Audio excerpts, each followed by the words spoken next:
नाजरीन आदाब, आपकी आवाज न्यूज में आपका इस्तकबाल है।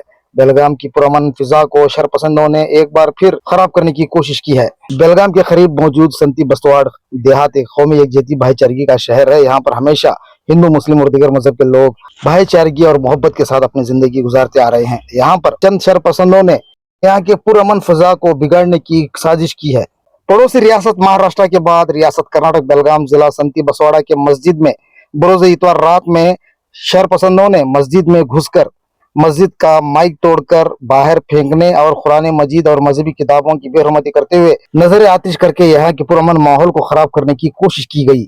जब सुबह की नमाज में मौजन और इमाम साहब पहुंचे तो इस वक्त ये इन्हें अंदाजा हुआ कि यहाँ पर कुरान मजीद की बेहरमती की गई और नजर आतिश की गई। ये खबर जब पूरे बेलगाम में आग की तरह फैल गई तो संती बसवाड़ा के मस्जिद के सामने अवाम का बड़ा हुजूम जमा हो गया, जिसको लेकर यहाँ की मस्जिद कमेटी के जिम्मेदारान और नौजवानों ने कसीर तादाद में जमा होकर इस तरह की घिनौनी साजिश करने वाले सरपसंदों को गिरफ्तार करके सख्त सजा देने का जिला महकमा पुलिस से मुतालिबा करते हुए चन्नम्मा सर्कल में हजारों की तादाद में नौजवान जमा होकर एहतजाज किया।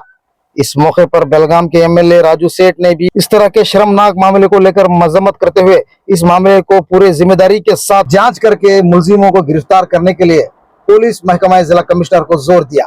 इस मौके पर धारवाड़ शहर से मारूफ एडवोकेट जनाब मुश्ताक अहमद, हावीरपेट और एडवोकेट एम पठान और कलसा बंडोरी के लीडर जनाब सलीम सगमुल्ला ने भी इस मामले की मजम्मत करते हुए कहा कि कुरान मजीद की बेहरमती करना और किसी भी मस्जिद मंदिर पर नुकसान पहुंचाना ये काबिल कबूल नहीं है।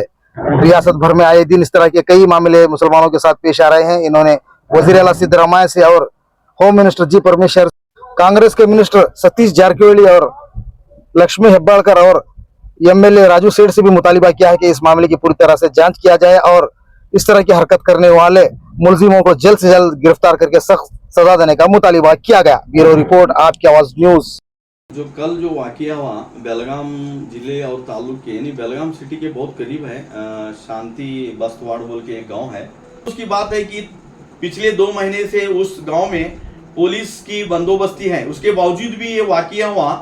तो इससे मालूम होता है कि मुजरिम कानून को नहीं डरे। उनको मालूम है कि ये कानून हमको कुछ भी नहीं करने वाला, पुलिस भी कुछ करने वाली नहीं है, हुकूमत भी कुछ करने वाली नहीं है। और इसी तरह हम देखते हैं कि हेट स्पीच मुसलमान और इस्लाम के खिलाफ आए दिन फिर शुरू हो गए हैं।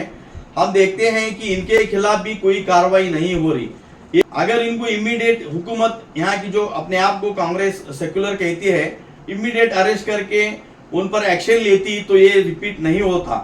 6 महीनों से वहाँ मुसलमानों और मुसलमानों के जो इदारे हैं उस पर बराबर हमला होते चला आ रहा है। इससे पहले भी वहाँ देखते हैं कि ईदगाह पर भी हमला हुआ था और वहाँ के कब्रिस्तान में कुछ कब्रों पर भी क्या बेहुरमती की गई थी। और कल का वाकया तो बहुत दिल दहलाने वाला है और पूरे मुस्लिम उम्मत के लिए एक दर्दनाक हादसा है। वो अफसोसनाक बात है कि यहाँ की जो हुकूमत है अपने आप को जो सेक्युलर वो कहती है, लेकिन हमको नहीं लगता कि ये सेक्युलर है। जब इलेक्शन से पहले कहते हैं कि हम अहिंद के वोट लेकर आएंगे और आपके लिए काम करेंगे और यहाँ पर जो भी फिरका परस्त ताकतें हैं उनको ख़त्म करेंगे, उनको हम लोग यहाँ उनकी चाल चलने नहीं देंगे। लेकिन आए दिन हम देखते हैं बेलगाम ही नहीं कि पूरी कर्नाटक रियासत में अब ऐसे वाक़यात हो रहे हैं। कुरान जो है सिर्फ वो मुसलमानों की किताब नहीं है, वो तमाम इंसानों की हिदायत के लिए आई हुई किताब है। जो भी ये चीज़ किए हैं उनको मालूम होना चाहिए कि वो भी पढ़े समझे कि इसमें क्या मैसेज है। आप ये मत समझिए आप मुसलमानों की किताब को बेहुरमती किए हैं, ये आपके भी खुदा आपको जो पैदा करने वाला है उसके तरफ से आई हुई किताब है। तो हम ये मैसेज देना चाहते हैं हुकूमत को कि आप ये मत समझिए कि मुसलमान आपके झांसे में आकर दोबारा आपको वोट देने की कोशिश करेगा। मैं इस हुकूमत को वार्निंग करना चाहता हूँ, अगली बार हम आपको भी हमारे कौम के लोग सबक सिखाएंगे। जो वादे आप किए थे, बहुत से वादे आपने पेंडिंग रखे हैं। जिस तरह मुसलमानों के लिए आपने रिजर्वेशन का भी मामला था, हिजाब का भी मामला था, उसी तरह किसानों को भी मामला था। गौकुशी बिल यानी पिछली जो हुकूमत थी तकरीबन 9-10 जो उन्होंने कानून लाए थे उसमें आप कुछ भी रद्दो बदल नहीं किए और जो मुसलमानों के खिलाफ बयानबाजी कर रहे हैं, जो वाकयात कर रहे हैं, उन मुजरिमों को आप पूरी छूट इस रियासत में दिए हुए हैं। अगर आप इमीडिएट बेलगाम पुलिस कमिश्नर और एसपी को आप हिदायत दें कि इमीडिएट जो बस्तवाड़ में बेलगाम के जो गांव है वहाँ जो वाकया हुआ है वहाँ पर जो मुजरिम है उनको इमीडिएट अरेस्ट करें, उनके खिलाफ बहुत कठिन कार्रवाई करके उनको जेल के सलाखों के पीछे भेज दें। यही हमारी मांग है, वरना हम लोग पूरी रियासत में हर जिले गांव तालुक में इसके खिलाफ एहतजाज करेंगे। ಬೆಳಗಾವಿನ ಹಳ್ಳಿಯಲ್ಲಿ ಒಂದು ಮಸ್ಜಿದ್ ಹಾಗೂ ಪವಿತ್ರ ಕುರಾನಿನ ಮೇಲೆ ದಬ್ಬಾಳಿಕೆ ಮಾಡಿದ್ದು, ಕೃತ್ಯ ಮಾಡಿದ್ದು ನಾವು ಖಂಡಿಸ್ತಾ ಇದ್ದೀವಿ. ಈ ತರ ಯಾವುದೋ ಧರ್ಮದಲ್ಲಿ ಪವಿತ್ರ ಸ್ಥಳಗಳಲ್ಲಿ ಮಸ್ಜಿದ್ ಆಗಲಿ ಈ ತರ ಹಾಕೊಡೋದು.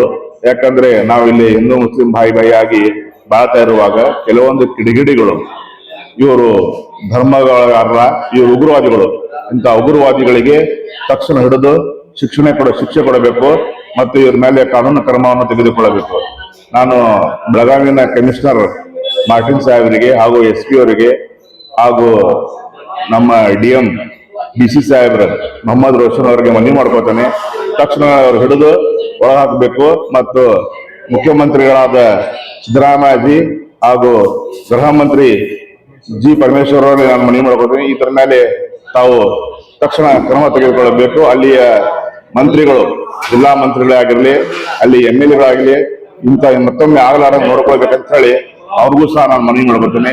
ವಿಶೇಷವಾಗಿ ಅಲ್ಲಿರುವ ಬೆಳಗಾವಿ ಜಿಲ್ಲೆಯ ಹಾಗೂ ಬೆಳಗಾವಿ ಯುವ ಮುಸ್ಲಿಂ ಬಾಂಧವರಿಗೆ ನಾನು ಮನವಿ ಮಾಡ್ಕೋತೀನಿ, ಶಾಂತಿಯುತ ಕಾಪಾಡಬೇಕು, ಶಾಂತಿಯುತವಾಗಿರಬೇಕು.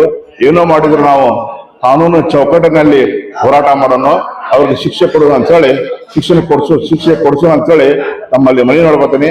ಮತ್ತೊಮ್ಮೆ ಬೆಳಗಾವಿ ಜಿಲ್ಲೆಯ ಬೆಳಗಾವಿ ಊರಿನ ಮುಸಲ್ಮಾನ ಬಾಂಧವರಿಗೆ, ಯುವಕರಿಗೆ ನಾನು ಶಾಂತಿ ಕಾಪಾಡಬೇಕಂತ ಹೇಳಿ ಕಳಕಳೆಯಿಂದ ಮನವಿ ಮಾಡ್ಕೊಳ್ತೇನೆ.